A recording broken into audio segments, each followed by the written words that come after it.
In the summer of 1855, a 31-year-old American named William Walker lands on the coast of Nicaragua with 57 soldiers recruited from the docks of San Francisco. Nicaragua is in the middle of a civil war, has a population of 250,000 people, and has no interest in being governed by a failed lawyer from Tennessee. Within a year, Walker will have fought his way to the capital, installed himself as president, and received formal diplomatic recognition from the United States government. Within 2 years, he will have been expelled by a coalition of every country in Central America, tried for violating American law, and acquitted by a jury that spent less time deliberating than it takes to eat lunch. Then he will go back. Walker attempted to conquer Central America 3 times. He succeeded once, held power for 14 months, re-legalized slavery in a country that had abolished it 30 years earlier, made a catastrophic enemy of Cornelius Vanderbilt by stealing his transit route, and triggered the most unlikely multinational military coalition in the history of the region. He was shot by a Honduran firing squad in 1860 at the age of 36, having been expelled from 3 countries and acquitted by American juries twice for doing things that were unambiguously illegal. This is the story of the most audacious private military adventurer in American history, the countries he tried to conquer, the man whose money destroyed him, and the Central American nations that united against him in a war they still celebrate as the moment they became real. Walker grew up in Nashville in a family that treated education as a serious measure of a person's worth. He graduated from university at 14, earned a medical degree from the University of Pennsylvania at 19, studied further in Edinburgh and Paris, returned to America, practiced briefly, and concluded that medicine was not what he wanted. Law followed. He passed the bar in New Orleans, practiced for a year, reached the same conclusion. By the time he arrived in San Francisco in 1850 as a newspaper editor, Walker had accumulated credentials that most men could not assemble in 2 lifetimes and had demonstrated a consistent pattern of mastering a field and then abandoning it. He had been in love once with a deaf woman named Ellen Martin, who died of cholera in 1849 before Walker reached California. People who knew him later suggested that her death had removed whatever would have eventually settled him into one place and one life. It is the kind of explanation that sounds right and cannot be verified. What can be verified is that after 1849, Walker moved through cities and professions and schemes with the specific energy of a man who has nothing waiting at home and therefore nowhere he needs to be except forward. San Francisco in the early 1850s was the right environment for a man of this temperament. The city was building itself from the ground up, populated by people who had left their previous lives behind and were improvising new ones out of ambition and circumstance. Walker wrote editorials, picked public fights with men of standing, fought 2 duels, and survived both. He developed a reputation for holding opinions with a firmness that made disagreement feel like a physical effort. San Francisco found him interesting. He found San Francisco insufficient. Filibustering occupied a peculiar position in 1850s American culture. The Neutrality Act of 1794 made private military expeditions against countries at peace with the United States technically illegal. American public opinion made them broadly popular anyway. The ideology of manifest destiny, which held that American expansion across the continent was both divinely sanctioned and historically inevitable, had a natural extension in the minds of men who looked south at the unstable republics of Latin America and saw disorder that American energy could obviously correct. That the people already living in those republics had not requested the correction was not a consideration that featured in these discussions, at least not among the men doing the discussing. Walker's first expedition to the Mexican state of Sonora and Baja California in 1853 failed with a clarity that left no room for charitable interpretation. He recruited 45 men, sailed to La Paz, declared a new republic with himself as president, and was driven out by Mexican resistance, mass desertion, and the basic impossibility of sustaining a military operation in the Sonoran Desert with the resources he had assembled. 45 men went in, 34 came back. The 11 who did not return died from combat wounds, thirst, and the accumulated miseries of a campaign that had no viable supply line and no realistic prospect of acquiring one. The federal government charged him under the Neutrality Act. The jury deliberated for 8 minutes and acquitted him. Walker returned to journalism. He was 29 years old. He had one failed conquest and one acquittal on his record. He was already working on the next plan, and the plan this time was better sourced than the last one. The specific intelligence Walker needed came through Byron Cole, an American businessman who had been traveling in Central America and recognized in Nicaragua's Civil War an opportunity of the kind that the 1850s American frontier was no longer providing in sufficient quantity. Cole's arrangement with Walker was direct.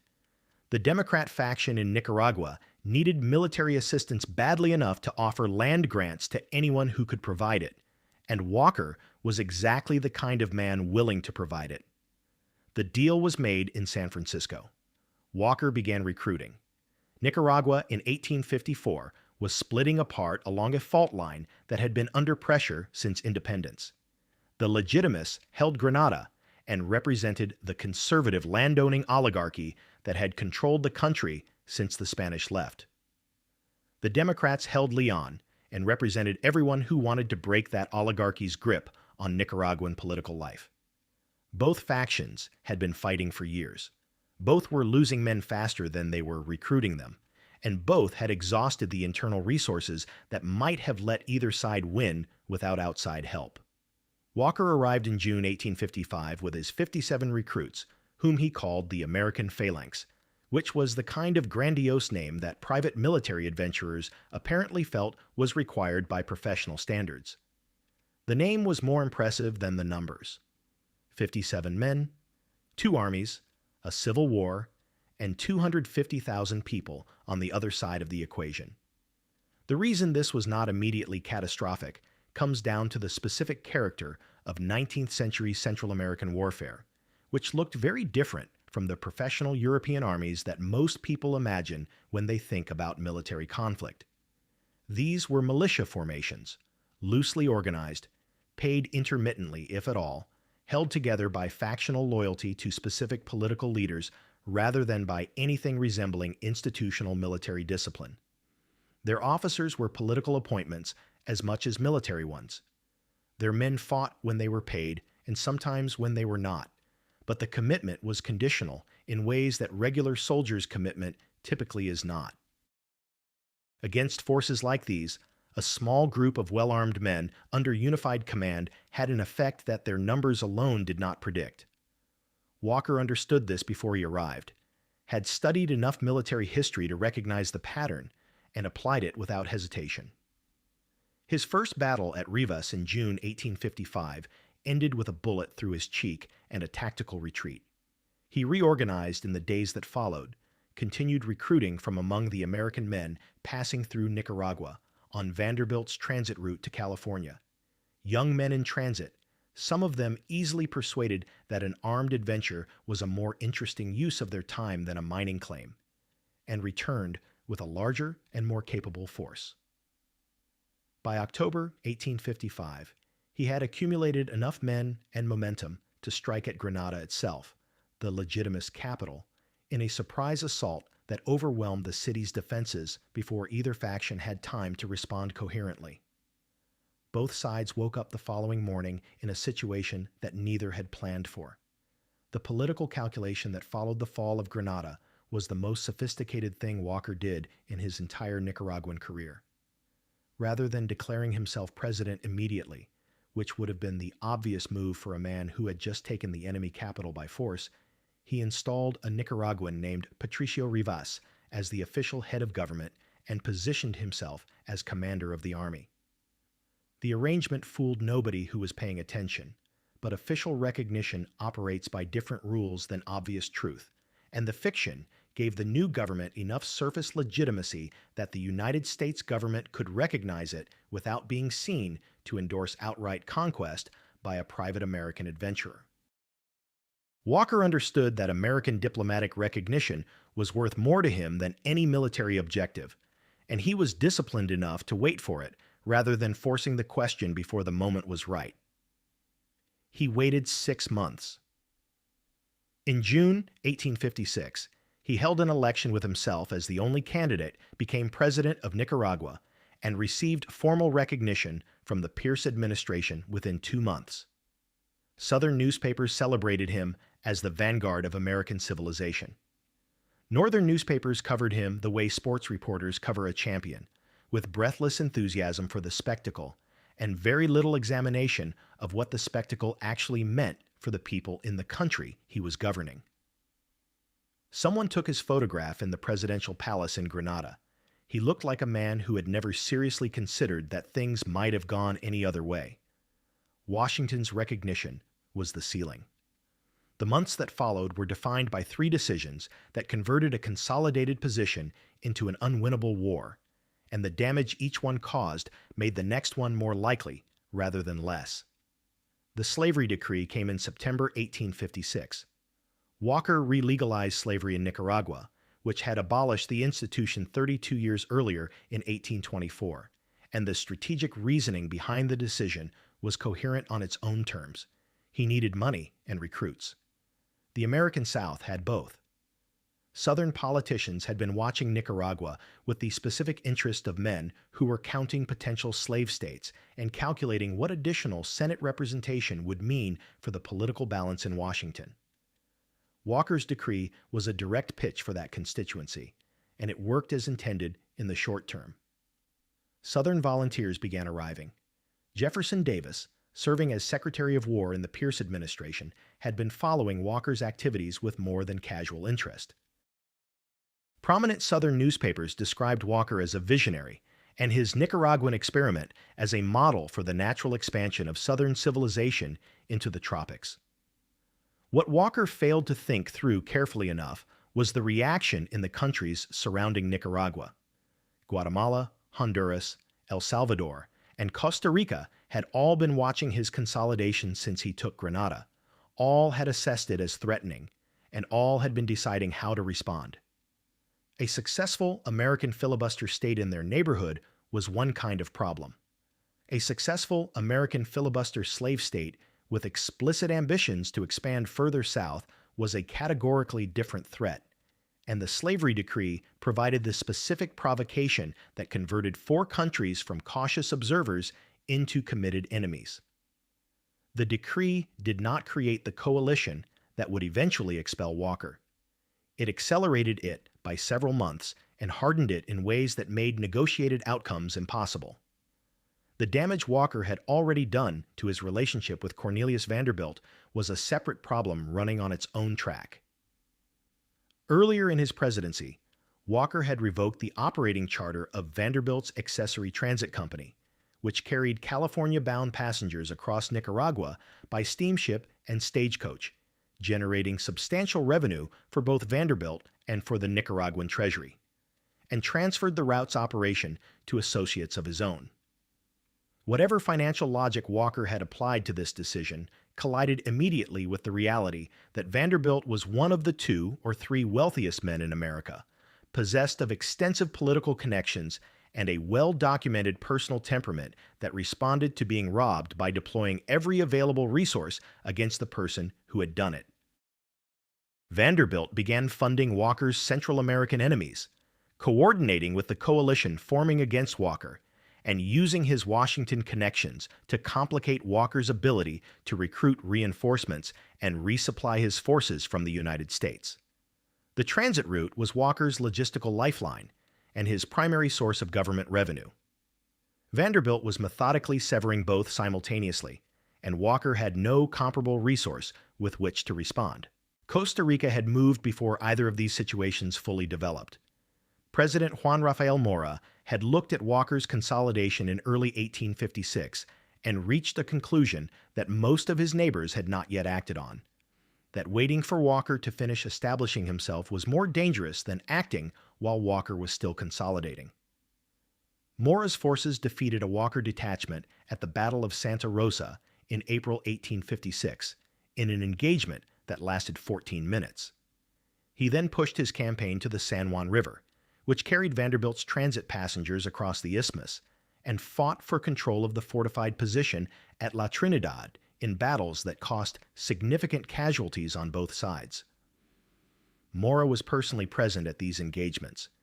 This was not how Central American heads of state typically conducted themselves in wartime, and his presence reflected both his personal commitment to the campaign and the seriousness with which he had decided the threat needed to be addressed.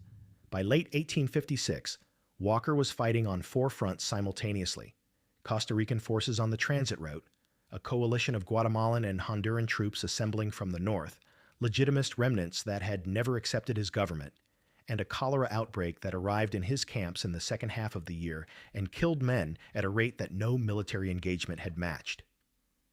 American volunteers had no immunity to the strains of cholera circulating in Central America and died within days of falling ill. Walker's dispatches to newspapers and supporters in the United States minimized the scale of this as much as the facts permitted.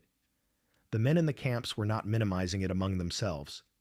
The adventure story that American newspapers had been printing since 1855 was visibly becoming something else, and the flow of volunteers from the United States was slowing in direct proportion to how clearly that something else was being reported. Walker moved through his diminishing command, projecting the certainty of a man who had never allowed external circumstances to revise his internal assessment of where things were heading. He held military reviews, issued proclamations about the future of American civilization in Central America, and maintained the exterior of a functioning presidency while the actual functions of his government contracted around him. Whether this represented genuine conviction that the situation was recoverable, or a calculated performance by a commander who understood that authority evaporates the moment its holder appears to doubt. It is a question the historical record does not cleanly resolve. Guatemala, Honduras, El Salvador, and Costa Rica had been fighting each other at various points since 1823. Their shared attempt at regional federation, the Federal Republic of Central America, had collapsed in 1838 after 15 years of internal conflict, leaving behind a residue of border disputes, political grievances, and mutual distrust that had made sustained military cooperation between any two of them nearly impossible, let alone all 4 simultaneously. They had more reasons to compete with each other than to cooperate, and their history demonstrated this with a consistency that made the coalition against Walker look, from the outside, like something that should not have been possible. Walker made it possible by being a threat large enough and specific enough to override the standard reasons for these countries not to cooperate. The coalition held together long enough to accomplish the one objective they all shared, which was removing Walker from Nicaragua before he became too established to remove. Around 4,000 men total, assembling from multiple directions, against Walker's remaining force of a few hundred. The numerical advantage mattered. The direction of travel mattered more. Walker's forces were shrinking every week from disease, desertion, and the simple absence of replacements. The coalition's forces were not shrinking. The Americans who had come to Nicaragua for land and the specific kind of opportunity that the closing American frontier was no longer providing in sufficient supply found themselves instead in a garrison that smelled of cholera, defending a perimeter that contracted a little more each month in a country that had never welcomed them and was visibly going to outlast them. The dispatches reaching newspapers in the United States through 1856 and into 1857 were describing a situation that bore less and less resemblance to the adventure story that had attracted volunteers in the first place. The men who might have come to replace those dying from cholera were reading those dispatches and making different calculations than the men who had come before them. Walker maintained the same composed exterior through all of it. He issued orders, planned operations, held the formal trappings of a presidency together through administrative routine. The presidency was running out of country to preside over, but the routine continued. In May 1857, with coalition forces controlling most of Nicaragua and Walker's effective territory reduced to a handful of towns, Commander Charles Davis of the United States Navy was present in Nicaraguan waters. Davis was officially there to protect American citizens whose circumstances had become considerably more dangerous than anyone had anticipated when they arrived. Walker negotiated his surrender terms with Davis rather than with the coalition commanders, which was the only rational option available. Coalition custody meant almost certain execution, while American naval custody meant evacuation to the United States. On May 1st, 1857, he boarded an American naval vessel and left. 14 months as president. He was 32 years old. 5 months after boarding that naval vessel, Walker was back on the Nicaraguan coast. He had spent the intervening months in the United States, where his return had been received very differently in different parts of the country. In the South, he was a hero and a martyr, a man who had built something real and been robbed of it by a coalition that would not have defeated him without the logistical support Vanderbilt had provided to his enemies. In the North, opinion was more divided, though not divided enough to produce a conviction. The federal government prosecuted him again under the Neutrality Act. The jury acquitted him again, for the same fundamental reason the previous jury had. 12 American men in the 1850s found it genuinely difficult to convict someone for attempting to extend American power into Latin America, regardless of what the law said about it. The November 1857 expedition landed on the Nicaraguan coast and advanced toward the San Juan River transit route. The United States Navy intercepted him before he made meaningful progress, arrested him, and returned him to American soil. He was 33 years old, had 2 acquittals and 2 failed expeditions behind him, and was already planning the third. He wrote a book about his Nicaraguan experience, which sold well across the American South. He went on speaking tours, where audiences received him as a visionary who had been defeated by inferior men with superior resources. He raised money, recruited volunteers, and made specific plans. Honduras, 1860. He landed with a small force on the Caribbean coast, captured the port town of Trujillo from its Honduran garrison in a brief engagement, and held it for several weeks while working out how to use Honduras as a staging ground for renewed operations across the region. British naval forces operating in the area, acting in defense of British commercial interests that a Walker-controlled Central America would have threatened, blockaded the coast, and cut off his supply lines. His force dissolved in the Honduran interior, under the combined pressure of combat, disease, and the accumulated recognition among his men that the expedition had no viable path forward. Walker surrendered to a British naval officer named Norval Salmon, under terms he almost certainly understood to mean repatriation to the United States, as had happened after his previous capture. Salmon handed him to the Honduran government instead. The Honduran court-martial convened, heard evidence, and reached a verdict in approximately 1 day. On September 12, 1860, William Walker was taken to a wall in the port of Trujillo and shot by a firing squad. He was 36 years old. He refused a blindfold. His final request was for a cigar, which was granted. Walker's death produced almost nothing lasting in the places where his career had unfolded. Nicaragua returned to its factional political competition within a few years of his departure. The Central American coalition that had unified against him dissolved back into its constituent national rivalries as soon as the shared threat was removed, the usual border disputes and political grievances reasserting themselves with the speed of habits long suppressed. The project of extending American slavery into Central America died with the Confederacy 5 years after Walker's execution. In the United States, he faded into the particular kind of historical memory reserved for men who attempted something audacious and failed, a romantic footnote compared to Elizabethan privateers and Spanish conquistadors, remembered as colorful and eccentric rather than criminal, which he was also. Central America remembers him differently, and the difference is not a matter of national pride distorting a shared factual record. It is a matter of which side of the invasion you were standing on when the relevant events occurred. Costa Rica calls the conflict the National Campaign and treats it as the foundational event of Costa Rican national identity. The moment when a small republic demonstrated that it could organize, mobilize, and defend itself against a foreign invasion backed by the most powerful country in the Western Hemisphere. Juan Rafael Mora, who launched the first serious military resistance to Walker, coordinated the Costa Rican campaign from the field rather than from the capital, and was killed in a political coup 2 years after his victory, is a national hero of the first rank. The war is taught not as one episode among many, but as the episode, the event that made everything else possible by proving that the country was real enough to be worth defending. Walker is not a colorful eccentric in that curriculum. He is the foreign invader who had to be stopped, and the stopping of him is what made the country conscious of itself as a nation. Both versions are accurate.